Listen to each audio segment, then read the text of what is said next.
Hello and welcome to Rallying the Forge. I'm Solymr, and in this episode we're going to be talking about the Creature Chaos event and the decks that everyone brought. We'll be talking about bonus points, what it's going to take to qualify. Remember, only the top 4 scores will qualify unless there's a tie.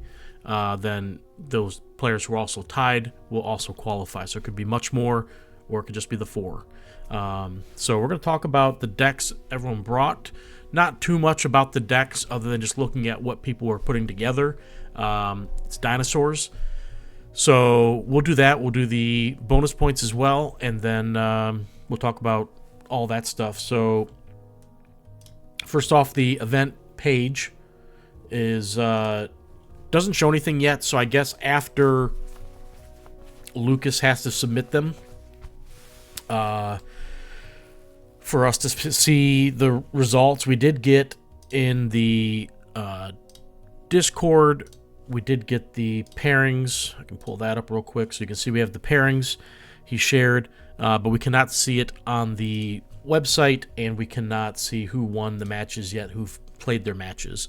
So once we have that info, we'll update that, of course, in a future video, and I'll also be doing some additional work on my spreadsheet that I'll be sharing with you on some stuff. So that's the event. So let's actually go to the sheet first. So this is the bonus points that everyone brought, put the decks in, ran it, gives us whose deck it is, how many dinosaurs and points they have. We have a high of 14 points for dinos, which gives them a 5 bonus points. I think that's Bleak, Never Lucky, I think that's who it is. So we have 2, 4, 6, 7 players with 5 bonus points. We have 5 players with 2 bonus points, 1 with 0. So that's 13 of the 23. So we have 10 players with 3 bonus points right in the middle, basically. We're going to go through this. It's going to be interesting. It's going to be interesting to see. I got a tab down here for odds. We'll talk about that in a little bit. Let's go through the decks. So I'm going to start from the top down. First one is Bionic Soup. And so I think every deck is Utera Tempest. Pretty sure. You could have brought something different, but he's got a Stegos deck with a Rex, no Patriarch. He's got a Furious Shardback deck with a Magus and a Commander, a Mongosaur. He's got so many ways to proc that thing on top of itself. He's got a Charger Mammoth he can put the Furious Shardback on, or like a Mauler could jump on that. A lot of cool things here. If he's not beating you by controlling the board with his Shardback, he can also use the Rex to battle your creatures off the board. But granted, everyone's playing dinosaurs, so everyone's probably got a Rex or a Patriarch or both. So it'll be interesting to see how many people have Shardback decks as well. Spells, he's got 5 spells. Nothing terribly overly exciting there, but no control. His control is going to be Rex and the Shardback pretty much. So he's also got Thunder Stomper to proc. He's got 4 ways to proc that Furious Shardback. That's really nice. That's a really nice thing there. He's also got Firestorm that can proc it. So that could be an interesting half for something else someday. But yeah, very cool. Beware of the Spiky Raptor. You don't see anything in the clients suggesting that it's spiky, that it has any additional abilities. If you don't catch it when they play it and you never click on it, you won't know till the first combat when it triggers and it does damage to the opposing creature. 2 damage, not a big deal early on, but later on that comes 5 damage at level 3. That can take out a creature low health and open a lane for this to get through. Alright, let me close some of these tabs. And the next deck here is going to be TCG Jeff's. So he has an Astraxian. Here he's only one so far, well, the only second deck, but he does not have a Rex or a Patriarch to buff his dinos. Interesting. But he does have an Astraxian here. a couple. He's got a Thundersoar and a Thunderstomper. That's a good combo to have. Distraction also works well with Thundersoar. He's got 7 spells. Spiked Carapace is nice. He's got some other things. He's got Forge Seal, so that's going to allow him to do some additional things. If he uses the Nova, he's got Nova's Touch at cycle 3, so he'll be able to use that twice with the Forge Seal potentially. He's got a Mastodon, Alpha, Mauler, so typical dinos. Interesting decks there. He did make it last minute, he said as well, so that's fine. Next deck here, ML Vanby. He has 4 spells, but he's got a ton of dinos. He has a Patriarch and Rex in the one half with a vicious Fortirex, by the way, which gets huge, becomes a 2029. He's got an Astraxian deck here. He's got a ton of creatures. Wow. He's all in on the creatures. He does have Stampede, which has some extra triggers for each dino you have in play, which is nice. Spiked Carapace, of course. Play that on a dino, give him all armor. He probably uses the Oros, would be my guess, but he does have also a Terrapath, so he's got some big bodies. It's not a dino, but it turns out to be a 25-22. Okay. Next up, Mr. Huat. He has an Astraxian with a Shardback, not a Furious Shardback, but a regular Shardback. He's got those 2. He's got a Stampeding Mongosaur in the deck he can trigger the Shardback with. He's got a Rex and a Patriarch in the same deck. He's got a Basher, Mauler, Alpha. He's got a Bartok he can use to pump whatever he plays next. He's got a Velocus, Fortirex. He's got a ton of dinos as well. Only 5 spells. So, again, heavy on the dinos.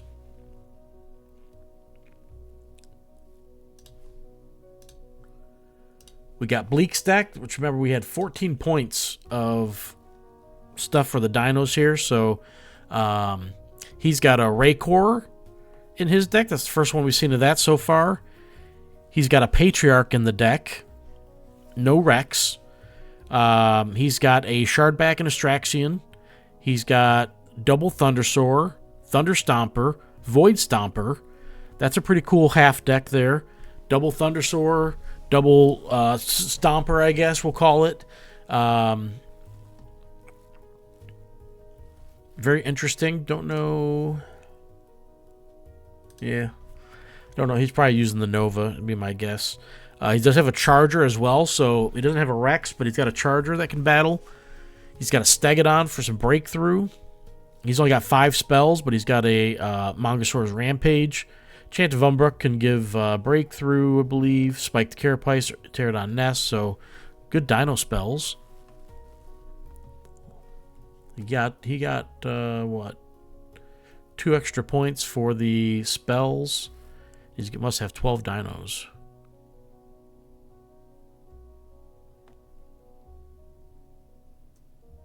He does have 12 dinos. Wow. So many. Next up is my deck. So I've got a Patriarch in the Utera half, and then I have an Astraxian with a Shardback in the other half. I have 6 spells. Only 1 really relating to dinosaurs. Although Stone Skin can be quite handy with the Astraxian, battling-wise. But just a bunch of dinos, basically. I do have a Matriarch, but that doesn't really do anything. But I have a Patriarch, Astraxian, and the Shardback. It's my whole shtick. So, I do use the Oros as well. And then lastly, of the 5-point bonus players, we have Tomato Red Eyes. He has he's got a double Astraxian. He's got a Betrayer Astraxian. That's awesome. Double Astraxian. He's got he does have a Combat Rex in the Tempest half, He has a Patriarch, a Vicious Patriarch, that's nice, in the Utera half, but no Rex, Utera Rex. Only 3 spells, but double Astraxian could be pretty lethal. Could be interesting to see how that plays out there. But no Shardback.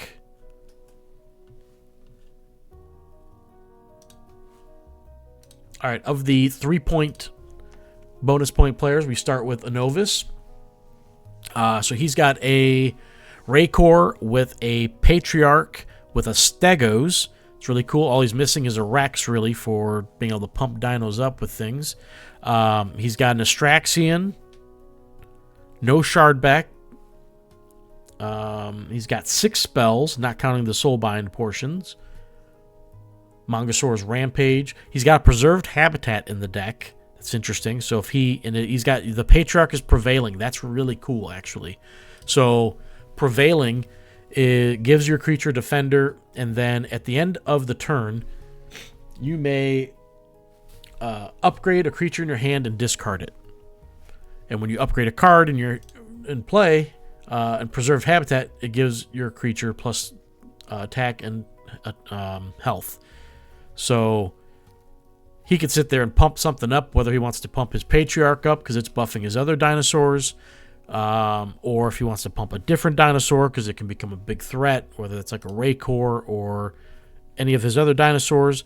I don't know what he does with it. He could also do a Straxian, so he's got multiple Straxians on the board potentially later. So a lot of options for it. I don't know how he plays it. I don't know if he even uses the Preserved Habitat. I imagine he does. But, yeah, interesting deck there. Next up, I should put this at the very end. This will make this problem a lot better. Next up is the Upside Down. This is Brandon's deck here. He has a Patriarch with an Astraxian with a Shardback. He's got a Rex in it, the Tempest Rex. Bunch of dinos. He's got 5 spells. Chant of Umbrook. He's got Might of the Herd, which gives dinosaurs plus stats. He does have Botanimate for some control. So he does that. His Patriarch, by the way, is rooted. So it's Defender, but when he gains health, it loses Defender, gets aggressive. But it makes it harder to kill. He can drop it on Forge. It's in the back row, so it won't die that turn. That's really nice. So, yeah. Interesting dino deck there. Next up is going to be Iron Bryce. His dino deck.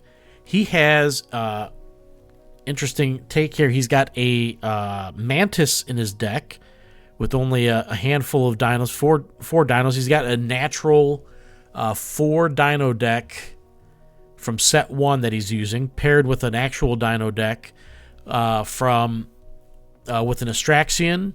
He has a Shardback, a Thundersaur, Thunder Stomper. He's got a Mangasaur, so he's got the Shardback proc capability. He's got Thundersaur pumping it up. A lot of good stuff there. He has a Botanimate in the deck as well, 5 spells. So he does have... He probably uses Oros. And he's got Darkforge Drain in Cycle 4, but... which could be if he gets that far in the match, it gives him another leg up with the Mantis potentially as well, being able to use it. But definitely interesting. He's got some life gain in there too with the Spring Dryad. Do you take out the Spring Dryad, or do you take out one of the big bodies dinosaurs that you're going to have to take a lot of damage from? Choices to be made. Next up, we have Gambit 184's deck. Carl, he's got an Astraxian with he's got a Tor in his deck, which plays the Cloud Rift, which transforms into Sky Conduit. So he's got some additional ways to do some damage. In his Utera half, he has a Rex, but no Patriarch. He does have Botanimate. He's only got 3 spells, really low spells, a lot of creatures. His Rex is also rooted, So just like Brandon's rooted Patriarch, this is a rooted Rex. So yeah, that's Carl's deck. A little different take on things there. Doesn't necessarily just focus on dinos. He's also got this Utera half is a natural set 1 deck with lots of dinos. All right, Ethai is next. He has an Astraxian in his Tempest half. He's got 6 total spells. He's got a Firestorm, which can pair really nice with Astraxian on the board too, if he's got dinos out there, as all that damage will deal to his opponent straight. That can be something pretty good. In his other half, he's got a Rex and Patriarch with some dinos. He has Vine Lash for some battling removal, striking later. Dendrify, he could turn something into an Oak Father, or his opponent's creature can become an Oak Father. So there's that. He's got a Pterodon Nest. So an interesting deck there.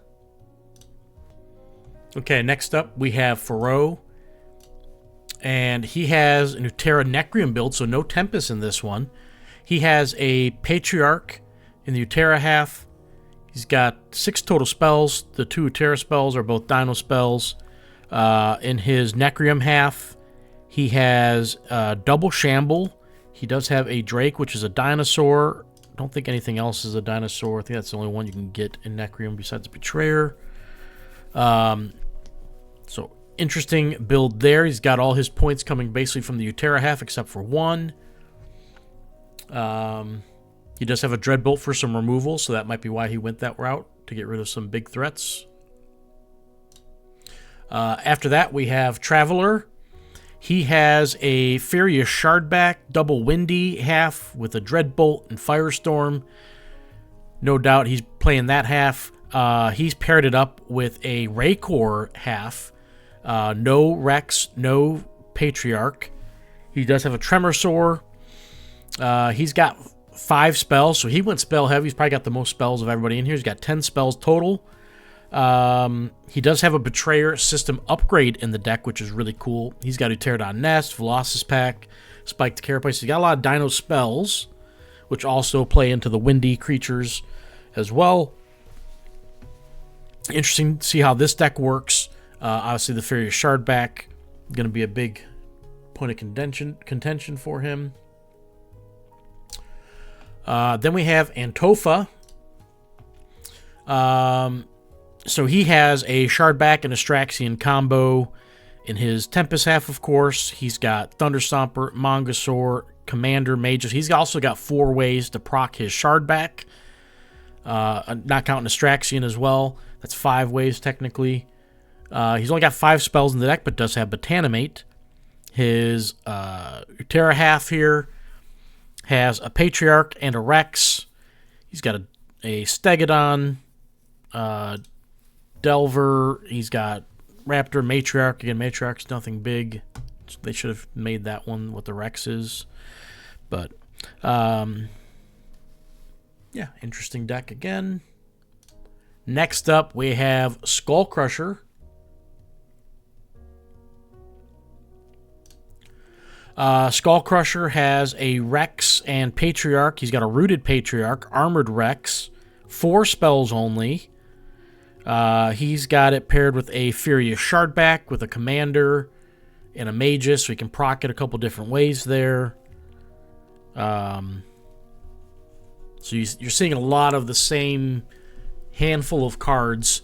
We'll have to put this, we can't put this in through the Analyze Events tool I have. We'll have to see if we can't find a different way to do it. We might be able to find a way. I might be able to make a thing to do that. Just to see, obviously Rex, Patriarch, Astraxian, Raycore, Shardbacks. They're all going to be the most common ones, but it'd be interesting to see that information. Next up, we have Sorum. He has a Patriarch and Rex.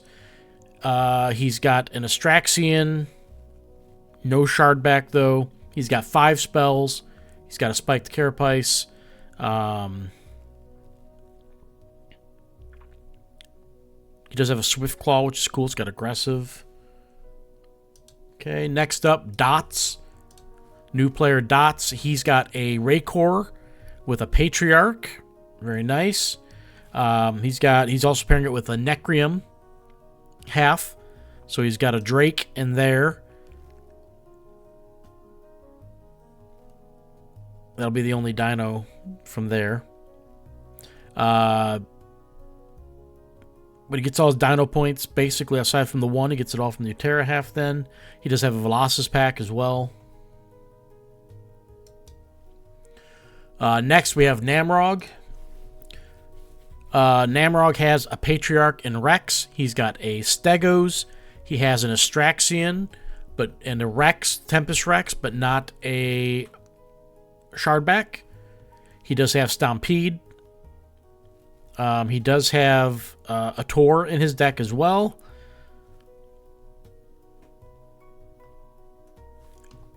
And I think I found an error with my tool. I'm going to have to correct that. I think he's got more than 8.5 here. I have to double check that now. But I'll check that afterwards. We'll run that and see. Next up is Ike's Ninjas. He's got an Astraxian with a Shardback, Chaining Shardback. He's got a Thundersoar. He's got Chant of Umbra for Dino spells. He's got 6 total spells. He has Botanimate in there. He's got a Rex and Patriarch in his Utera half. Some dinos there. Then we have Nullseed. He's got Utera Necrium as well. That's way more common than I thought it would be. I thought we might see one Aloyan with the Aloyan dino, but nothing there so far. So this deck also has a Mantis. So I'm guessing this plays more like a standard deck and not really a dino deck, but it has dino parts to it, is the route he took. He's got a Drake, but he's got a Dreadbolt, River of Souls, Sack Chamber, Restless Dead for some reanimation of spirits. He's got a Shambling Banshee. He does have 5 dinos with a Mantis, Mystical Mantis too. 6 dinos rather. Wow, 6 dinos with a Mantis. It's pretty crazy, actually. Pretty crazy Utera half there. He's got Dark Forge Drain on cycle 2, so he's got plenty of spells for that with the Mantis. Save it, drop it later in the match. Pretty interesting strategy. Next up is Billy Bad Aim. This deck is bullshit. Told you I'd say that. He's got a Astraxian with a Shardback, a Thundersoar. He has a Rex, Utera Rex. No Patriarch. He's got a Betrayer Thundersoar. He's got 9 spells, so he's probably got the second most. Traveler had 10. He's got a Mongosaur's Rampage. We played our matches. I lost. He drew really well in his matches, and then in the second match, it was a really close game, and he was on Forge, had Elemental Discovery, and was able to win with that. But, yeah, he drew super well. I thought I had a better chance, but he crushed me. So, really was not happy with my draws in that match. But he's got a lot of spells, a lot of things going on there. And then we have, lastly but not least, we have Wood Noggin. He also has an Utera Necrium build. Interesting. So he's got a Drake in his. Only 5 spells. He's got a Neck Revive and a Dreadbolt for some removal. Nap time for turning people off, basically. He has a Shambling Reaper, which is not a dinosaur, but it's a Shambler. He's got Krogaius in the deck, not a dinosaur, but a big body. Mauler, Lurker, Stegodon, Swiftclaw, Batterhide. So that's what he went with. And so we had this, so it's going to make my data in the other thing a a little inaccurate. But we'll see what this comes out with, how many other people change. I know there was another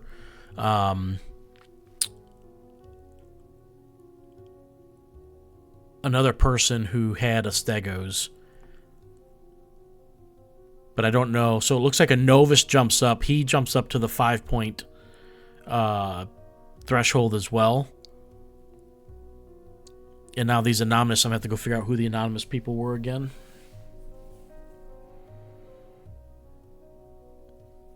So there it goes. It sorts it. So Namrog jumps up to 3 bonus points instead of 2. I'll put these names back in for the sheet, but so as I said, people, you got to count your points and make sure my thing's working right, but it should be now.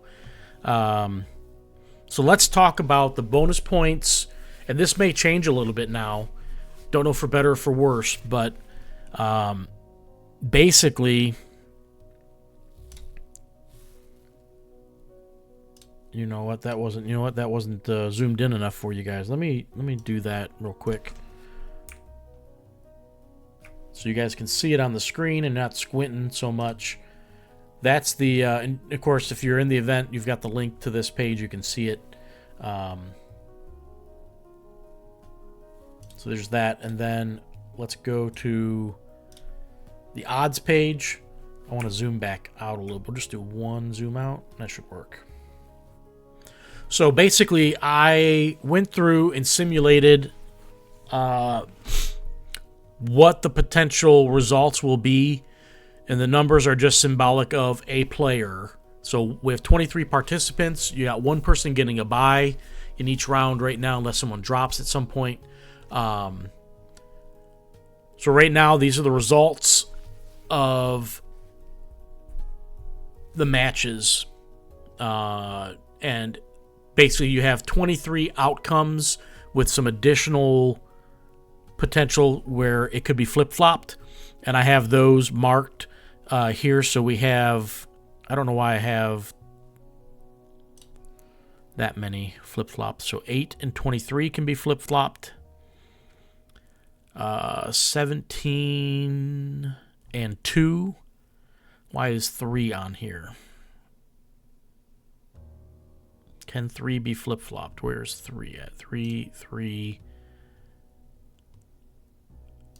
cannot be flip-flopped. I don't know why that's that way.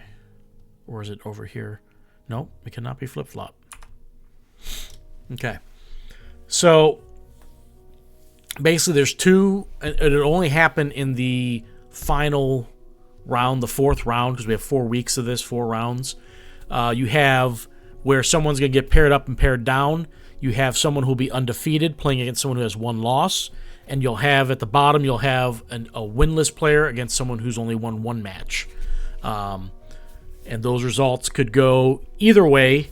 But basically, right now, if you are a 5 bonus point player, your odds are these of going 4-0, 3-1, etc. Same for if you're a 3 bonus point player. These are the odds, are slightly different. And if you're a 0 bonus point, 2 bonus point, you can see the numbers. They're all relatively same, but we're going to run these results as through each round to see, after we see who's won in the pairings, to see how that changes throughout the event. We'll do it before each of the rounds, just to see the odds if they suddenly go high in one direction or not, if it kind of stays the same all the way through, because we don't have a lot of events this way. So basically, here's the bottom here now. We want to focus on these 2 charts. This chart, the data I'll read through, but it may be incorrect now because I miscalculated on 2 of the players' points. They both jumped up. Really, it's just one going from the 2-point to a 5-point. But you can see here, if you win, you get 3 points per win. You get, we got the bonus points. So these are the max points. If you win all your matches, that's how many bonus points you have. If you go 3-1, that's the points. 2-2, 1-3, 0-4. So basically, it is impossible for someone with 0 bonus points to go 3-1 and qualify. Based on the numbers of players who could go or will go 4-0 or 3-1, assuming all the pairings are correct and not screwed up, we will have potentially 2 4-0 players, or we could have 1 4-0 player, but then that creates us another 3-1 player. We'll have 1, 2, 3, 4, 5 3-1 players. So we're going to have a minimum of 7 people in that range, or we could have an 8th person if this person upsets the undefeated player who gets paired down. So we're going to have 7 or 8 players who are going to be 4-0 or 3-1. So depending on who those players are will determine if, because of that, we know that only one player has 0 BP. So even if he's one of them, that means there's still 4 or more players that would have higher points than him. Even at a 12 points, even if he goes undefeated, if he's the undefeated person, he could still not qualify. Because the bonus points will push other people up. So the best odds are if you have 5 bonus points. You can see here they qualify automatically. If they go 3-1, they automatically qualify. Because there's only going to be 1 or 2 4-0 players. That means there will be 2 spots minimum open. And so if they go 3-1, they will be at least in that 3rd slot. If no matter what. If one of the 4-0, and then it depends on how many people are 3-1 that have 5 bonus points. They could take up the rest of the spots, and then no one else qualifies. 12 points, 11 points don't matter. So basically, everyone wants the people with 5 bonus points to lose 2 or more matches. That gives the 3 bonus point and 2 bonus point players more opportunities. So basically, green is auto-qualify. So if you figure out your bonus points, figure out the record you need to go to auto-qualify.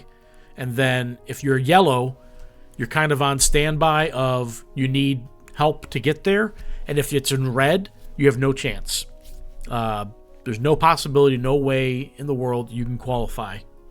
So you can see 5 bonus points have 2 greens and a yellow. 3 and 2 BP have 1 green and 1 yellow, and then 0 BP has just 1 yellow. So you can see how bonus points kind of affect the overall standings here at the end of the day. And you don't know how people are going to play it, whether they're going to go high in bonus points, low in bonus points. But you can definitely see, because we had so many people with high bonus points, it basically, the lower your bonus points are, the less odds you have of potentially making it. So if hardly anyone went for 5 BP, the odds, the 12 pointers might auto qualify, but we didn't have that case here. So interesting setup here. Basically, so I'll read what I basically just probably said. Green scores qualify no matter what. Only 1 or 2 players can finish 4-0. Meaning anyone with 14 points also qualifies. If there are not 4 players or more with 14 points or more, then the 12-point players will qualify. 11-point players only qualify in the case where 5 or 6 of the, and now it's going to be 4 or 5, or I guess 5 now, all of them, of the 0 or 2 bonus point players, it says 6 total, but there's actually only 5 now, we just changed it, finish 3-1. So if they finish 3-1, they eat up, we said we'd have 1, 2, 3, 4, 5 minimum, so they would eat up all 5 of those slots. And then either you're going to have 2 4-0s or a 4-0 and 2 more 3-1s. And in that case, the 4-0, you'd want it to be the 0 BP player at 12 points. But then you're still going to have 2 3-and-1s who are going to be either 5 or 3 bonus points. So that's going to be 3 players qualified right there. And then you'd have the 4th spot would be 11 points. In that case, all of the 2 BP players, the other 4 of them, I guess, are left, plus any 5.2-and-2 players would qualify. So they all of them, have to do really well. If they don't, they can still do it, I think, with 4, because then there would only be potentially 3. No, they might not be able to. We're going to have 1, 2, 3. It'd be 4. So they cannot. They all have to go 3-and-1 or better. As soon as one of them loses 2, then their only option is to go undefeated. And even then, for the 0 bonus point player, he might still not make it at all. So that's the reality of it right now. If you have 2 bonus points or none, you basically want to go 4-0, so you auto-qualify. If you don't, you have a chance at 3-1, but very low odds. For 3 bonus point players, again, low odds, but 3-1 or better minimum, obviously. I put once 2 players lose 2 matches, none of them can qualify unless they go 4-0. I think that's still correct. I think it's the 0 bonus point player. If he goes 4-0, I think it might modify that. Not positive. And I wrote, if 6 of the 5 bonus point players get 2 losses, then 12-point auto qualifies. That changes now because we have another 5-point player. So it might be you might need 7 of them to lose. But we'll see how this plays out. As we get standings results from each of the rounds, I'll update obviously the odds, and then I'll update this chart if it